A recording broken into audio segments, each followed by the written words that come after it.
معاویہ رضی اللہ تعالیٰ عنہ دراز قامت تھے، آپ کا رنگ مبارک سفید خوبصورت، جبکہ شخصیت رعب دار تھی۔ سر مبارک اور داڑھی مبارک میں مہندی لگایا کرتے تھے، جس کے رنگ کے سبب آپ رضی اللہ تعالیٰ عنہ کی داڑھی مبارک سونے کی طرح معلوم ہوتی تھی، لائک گولڈ۔ آپ حلیم و بردبار، باوقار، مالدار اور لوگوں میں سردار تھے، کرم فرمانے والے اور ہر حال میں انصاف قائم کرنے والے تھے۔ حضرت سیدنا امیر معاویہ رضی اللہ تعالیٰ عنہ بہت خوبصورت گورے رنگ والے تھے، چنانچہ امیر المؤمنین امام العادلین حضرت سیدنا عمر فاروق اعظم رضی اللہ تعالیٰ عنہ فرمایا کرتے تھے، معاویہ عرب کے کسرا ہیں۔ آپ سنو تو یہ دلیل، میں ایسا ذلیل نہیں ہوں جو صحابی کے بارے میں دلیل سنوں۔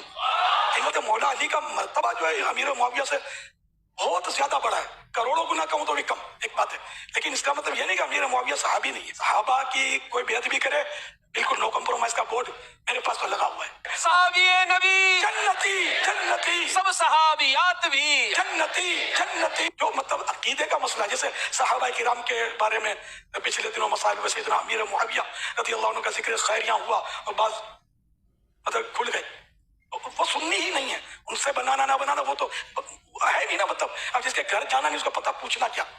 خدا کی قسم میں تو آپ کو وصیت کرتا ہوں کہ میرے جنازے کو ہرگز ایسا شخص بھی کندھا نہ دے جو امیر معاویہ رضی اللہ عنہ سے چڑھتا ہو۔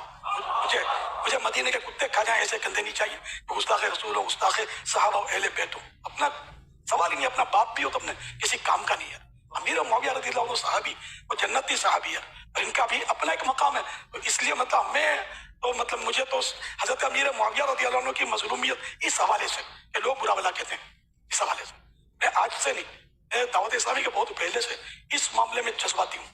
میں صحیح عرض کر رہا ہوں، امیر معاویہ رضی اللہ عنہ سے مجھے بہت بڑا پرانا پیار ہے، بہت پرانا پیار ہے۔ اللہ ان کے صدقے میری آئندہ نسلوں کو بھی بخشے اور میری نسلوں میں کوئی بھی صحابہ و اہل بیت کا گستاخ پیدا نہ ہو۔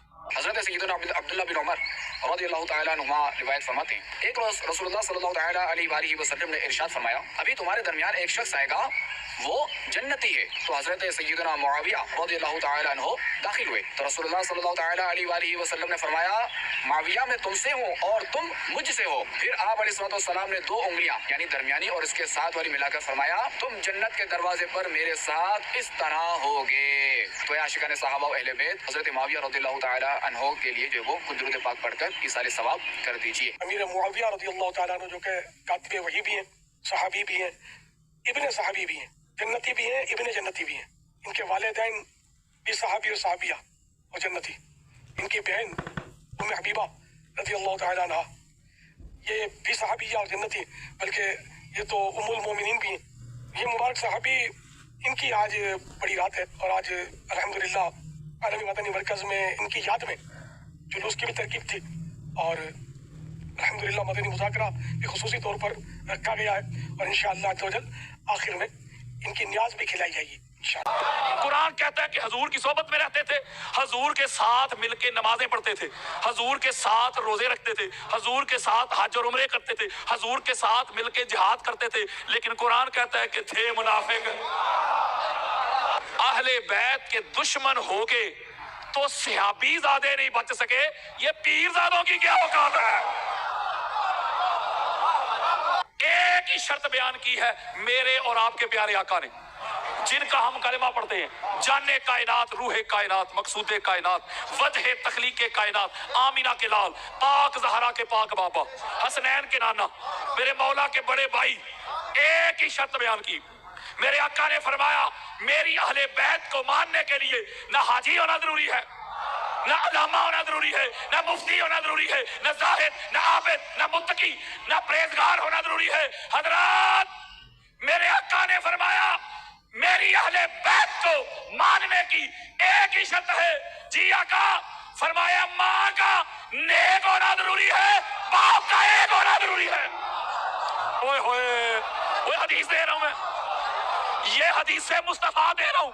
اہل بیت کو وہ مانتا ہے ماں نیک ہو، باپ۔ اب آؤ میری طرف، جب یہ حدیث آ گئی اب میری طرف آؤ۔ صحیح بخاری، مسلم، ترمذی، ابو داؤد، نسائی، ابن ماجہ، حاکم، قسطلانی، اسقلانی، سیوطی، بہقی، طبرانی، قاضی عیاض، ابن حجر مکی، علامہ علوسی، فخر الدین رازی، جلال الدین سیوطی،